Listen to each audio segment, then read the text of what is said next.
मधु गहलोत जी नहीं है? श्री कमलेश्वर डोडियार जी। माननीय अध्यक्ष महोदय, आपके माध्यम से माननीय मंत्री महोदय से मेरा प्रश्न है। जनवरी 2018 से प्रश्न दिनांक तक रतलाम जिला कमलेश जी प्रश्न क्रमांक बोलकर आप बैठो, जिससे आपकी उपस्थिति हो जाए। फिर मंत्री जी उत्तर पटल पर रखने की घोषणा करेंगे, उसके बाद आप सप्लीमेंट्री करो। प्रश्न तो पूछ लो, पूरा प्रश्न पूछ लो। 147 है प्रश्न। हाँ ठीक है, आप बैठ जाइए। आप माननीय मंत्री जी। अध्यक्ष जी, उत्तर सभा पटल पर रख दिया गया। कमलेश्वर जी आप सप्लीमेंट्री करें। माननीय अध्यक्ष महोदय, जो मेरे को दिया है आंसर, उसमें सरल क्रमांक 5353 पर लिख के दिया है। आमलीपाड़ा ग्राम पंचायत बाजना जनपद की आती, वहां अभी ग्राम पंचायत भवन बन रहा है और अभी केवल नींव खोदी गई, और मुझे लिख कर दिया कि पूरी पंचायत भवन बन चुका है और उसके पूर्णता प्रमाण पत्र भी दे दिया है। माननीय अध्यक्ष महोदय, आपके माध्यम से माननीय मंत्री जी कहना चाहता हूं कि ये गलत जवाब मिला मुझे। ये तो केवल मैंने पीछे लेटेस्ट देखा है, मैंने 2018 से जानकारी मांगी है, और मैं पूरा देखूंगा तो कितनी गलत जानकारी मुझे मिलेगी। माननीय मंत्री जी। माननीय अध्यक्ष जी, पहले तो मेरा आपसे निवेदन है कि ऑनलाइन सारी चीजें हैं, और इसलिए मैं सदन के सभी माननीय सदस्यों से प्रार्थना करता हूं, आपसे भी निवेदन करता हूं। 2018 से उन्हें जानकारियां मांगी हैं जो ऑनलाइन भी हैं और वो बाकायदा रिकॉर्ड में मौजूद भी है। जब मैं लोकसभा से आया हूं, हमारे यहाँ 3 साल की जानकारियां ली जाती हैं, लेकिन जो ऑनलाइन होती हैं वो तो कम से कम मुझे लगता है हमें देखना चाहिए। अगर उसमें गुणवत्ता हम चाहते हैं और वास्तव में कार्यों की प्रगति चाहते हैं और चीज़ों में सुधार चाहते हैं, तो हम स्पेसिफिक चीज़ों को कहें।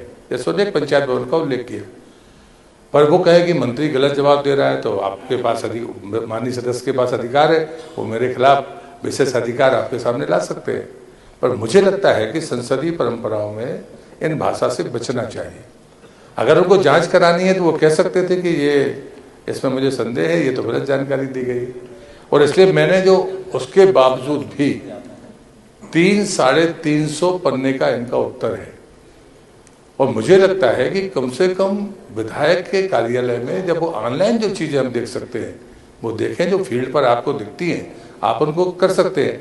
कई बार हम आग्रह भी करते हैं विधानसभा के सचिवालय को कि ऐसे प्रश्नों को हम कैसे स्वीकार करते हैं, और मुझे लगता है कि जानकारी देने में कठिनाई नहीं है, लेकिन हम पूरे प्रशासन को, सरकार को सिर्फ इसी काम में लगा रहे हैं। मैं इस प्रश्न का उत्तर की संख्या बता रहा हूँ, 352 प्रश्न का ये उत्तर है। मुझे लगता है कि ये जो तरीके हैं इससे कहीं कोई फायदा नहीं है। हम अगर गुणवत्ता की दृष्टि से कोई चीज़ जानना चाहते हैं और सुधारना चाहते हैं तो निश्चित पूछना चाहिए। और इसलिए मैं माननीय सदस्य से कहूँगा, यदि उनको लगता है कि कहीं अधूरा काम है और जिसकी पूर्णता की बात कही गई है, बल्कि मैंने जो उनको उत्तर दिया था तब तक 3 काम पूर्ण होने के बाद भी भुगतान नहीं हुए थे। जब मैं अभी ब्रीफिंग दे रहा था तब तक मुझे स्थिति पता चली कि उन 3 कामों का भी भुगतान हो गया, और वो भी ठेकेदार के और सप्लायर के बीच के विवाद थे, उसमें सरकार का कोई लेना देना नहीं था। लेकिन जब कोई माननीय सदस्य प्रश्न लगाता है तो मैं इस स्तर पर भी गया कि भाई ये कैसे भुगतान रुके हुए हैं, और उन्होंने साफ कहा कि ये सप्लायर और उसके बीच के भुगतान थे। और मेरे प्रश्न देने समय अभी मैं उनको ये और कह रहा हूँ, जो मैंने उनको लिख कर दिया था कि 3 भुगतान शेष थे वो भी पूर्ण हो गए हैं, जब मैं यहाँ खड़े होकर सदन में उत्तर दे रहा हूँ। कमलेश्वर जी, कोई सप्लीमेंट्री स्पेसिफिक हो तो करो, नहीं तो फिर वो 300 पेज थोड़े अध्ययन कर लो आप। माननीय अध्यक्ष महोदय, मेरा प्रश्न लगाने का केवल एक ही कारण था। अभी माननीय मंत्री जी ने कहा है कि ऑनलाइन सारी चीजें अवेलेबल हैं। हम जब ऑनलाइन देखते हैं तो हमें कागज में दिखाई देता है, ऑनलाइन में रिकॉर्ड में, कि कोई निर्माण काम बना हुआ है, चाहे वो तालाब हो, सड़क हो, कुछ भी हो। जब हमें शंका होती है कि जब हम फिजिकली जाकर देखते हैं तो वहां नहीं होता वो बना हुआ, इसलिए हम लोग प्रश्न लगाते हैं। हमने वो प्रश्न लगा तो प्रश्न लगाने में यहाँ विधानसभा के अंदर भी असत्य जानकारी मिली। मेरी सिर्फ नाराजगी इतनी है। और दूसरा मेरा इसमें पूरक प्रश्न था कि ग्रामीण यांत्रिकी सेवा के माध्यम से जितने भी तालाब बनते हैं आदिवासी इलाके में, किसी भी इलाके, पूरे राज्य में कई बार बनते हैं, तो 2 या 3 दिन के अंदर पूरे तालाब बना दिए जाते हैं, और तालाब बनाने का काम रात में चलता है माननीय अध्यक्ष महोदय। और माननीय मंत्री जी ने मेरे को भी जानकारी दी, उन्हीं तालाबों का भी काम चल रहा है, निर्माणाधीन है, जबकि वहां पर सारे काम पूरे हो चुके हैं। 1-1 करोड़ के लगभग, मतलब 80 लाख या 75 लाख या 90 लाख के आसपास वाले तालाब 2-2, 3-3 दिन में कंप्लीट कर दिए जाए, वो भी रात में काम करते हैं ठेकेदार और इंजीनियर सारे मिलकर। मेरी सिर्फ नाराजगी इतनी है जनहित में कि माननीय अध्यक्ष महोदय, तालाब जब बनते हैं तो वहां न तो काली मिट्टी डाली जाती है और न पानी डाला जाता है। तालाब का बनाने का लागत का पैसा बचाने के लिए इस प्रकार की हरकतें की जाती। तो मैं माननीय मंत्री जी से कहना चाहूंगा कि पंचायत एवं ग्रामीण विकास विभाग के माध्यम से गांवों का डेवलपमेंट किया जाता है, लेकिन गांवों के अंदर में बहुत लापरवाही पूर्वक निर्माण काम किए जाते हैं, विकास काम किए जाते हैं। तो क्या इस प्रकार के इंजीनियर, प्रश्न तो करो, आप प्रश्न करोगे तो मंत्री जवाब देंगे। मेरा प्रश्न यही वाला था कि मुझे एक तो असत्य जानकारी मिली, दूसरी जो जानकारी यहाँ पर आई है मेरे पास में, उसमें काम पूरे हो गए वहां पर फिजिकली जाकर देखें, और यहाँ पर मुझे जानकारी मिली कि अभी काम निर्माणाधीन चल रहे हैं।